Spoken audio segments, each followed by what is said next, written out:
I think that part of the reason couples get so hurt in relationships is because their partner does not know how to say, I'm sorry.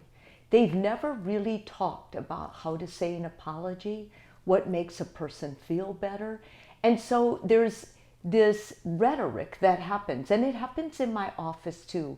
When one partner hurts another, for one thing, the partner who's hurt usually needs to say, I think you owe me an apology, which in a loving relationship should never happen.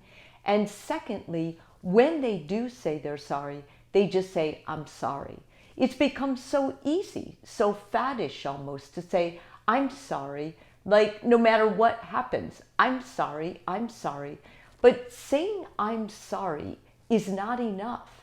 And it doesn't really mean anything, because you can say I'm sorry for whatever you did, and basically it can just be verbiage. Nothing's changed, nothing's happened.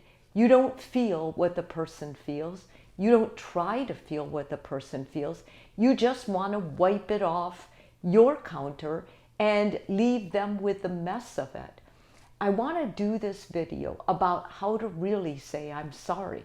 Because first of all, I think the whole idea of saying you're sorry is owning that you did something that really offended another person. You did something that really hurt them. And they should not have to ask you for a sorry. You should be able to almost hear it yourself, what you said. Think about it right away, how it might have affected them. And then own that. Step up. Be a person of character and be able to say, you know what I said, I am so sorry. I know that that must have hurt you. And if you think about it, the closer you are as a couple, the more able you're going to be able to understand that. So I want to give you a step-by-step guide, and it happens, number one, with holding yourself accountable. Taking responsibility that what you did hurt another person. And in particular, I'm talking about your spouse, because a lot of people now are playing victim roles, and they're like, you hurt me, you hurt me. And for a lot of them, they have unresolved hurts, to be sure, but the fact that you triggered one of their hurts does not necessarily mean that you should be getting blamed for whatever it was that perhaps was nothing you did. It's just that you were a trigger for something else they felt guilty about, shameful about, or something else. A true apology is when you say something hurtful. You do something that violates the marriage vow. Let's say that you callously were with a group of people and you said something that embarrassed your partners. Let's take a common scenario. So a wife or husband would talk about their partner's physique or looks, or pick on something that they had that they know their partner feels very insecure about. Let's say your partner has a big tummy, and you would say in front of their friends, well, you know, Tubby's coming here now.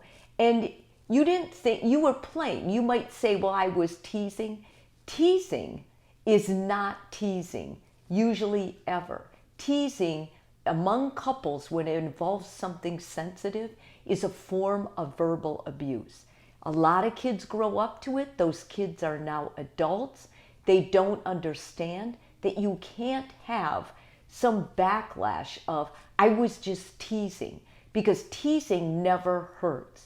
Teasing makes the person who heard it feel loved and like they're getting attention from you. So first of all, when you hurt someone, you hold yourself accountable. You come forward and you say, I am so sorry. I'm so sorry what I said. I saw it on your face. I know it hurt you. Secondly, you say, so what could have I said that would have made you feel better? Okay, that would have been better. You're saying this for yourself first, and then they're going to hear it. And you're going to tell them what you could have said that would have been better. That shows that you've thought about it, that you realize what you said was wrong, was hurtful. What you could have said is how gorgeous they are, how beautiful they are. You could have said, here comes my beautiful husband or my beautiful wife.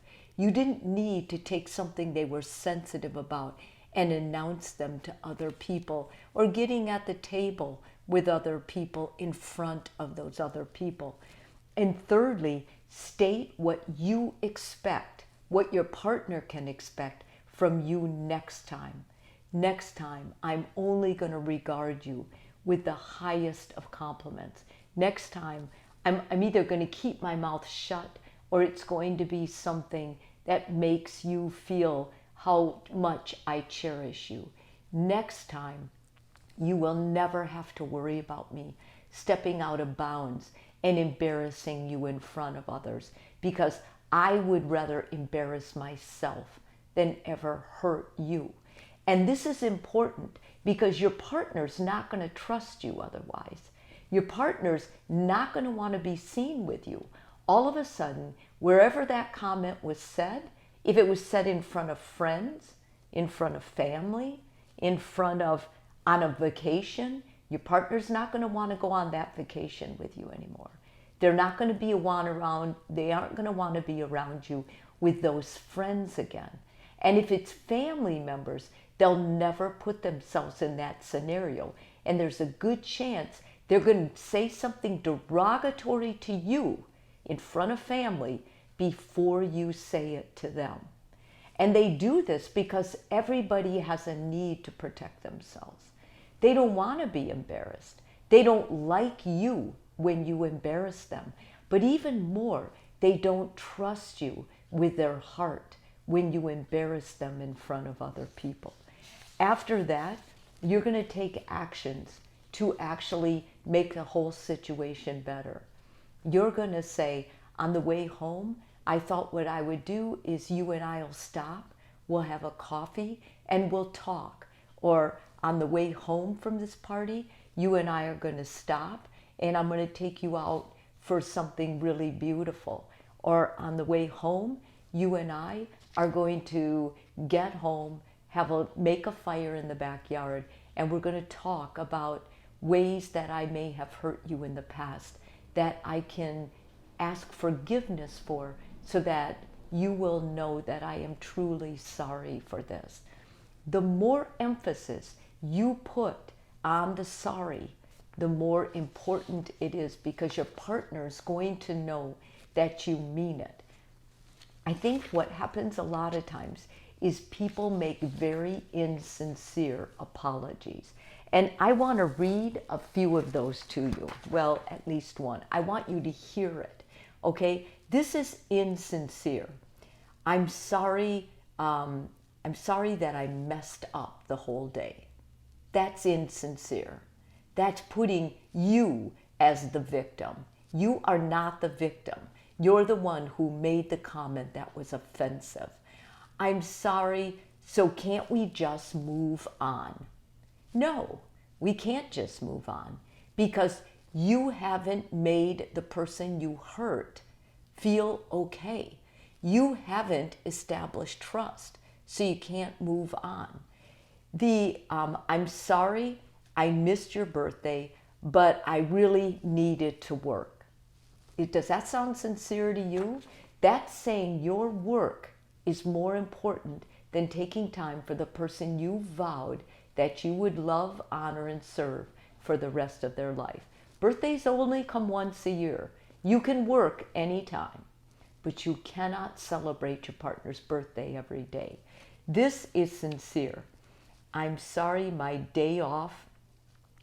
I'm sorry, the off remark I made to you embarrassed you, and it made me feel so bad. It made me look thoughtless and as if I didn't care about your feelings, but I really do. And I'm asking you to please forgive me. Or I worry that maybe you won't be able to forgive me for this comment, and because I worry about that, I'm having a really hard time, like, getting my head or focus on other things? Can we talk about how I can win back your trust and how you can forgive me again? Those are sincere. Those show your partner that you care, that you actually know you hurt them. An apology is so important, but an insincere apology makes any situation worse. A sincere apology allows your partner space where they can forgive you and where they can reinvest trust and really believe that you are sorry and that forgiveness is part of the relationship, and they will move on. If this video is helpful to you, I'm asking you to please subscribe. And if you're already a subscriber, thank you so much.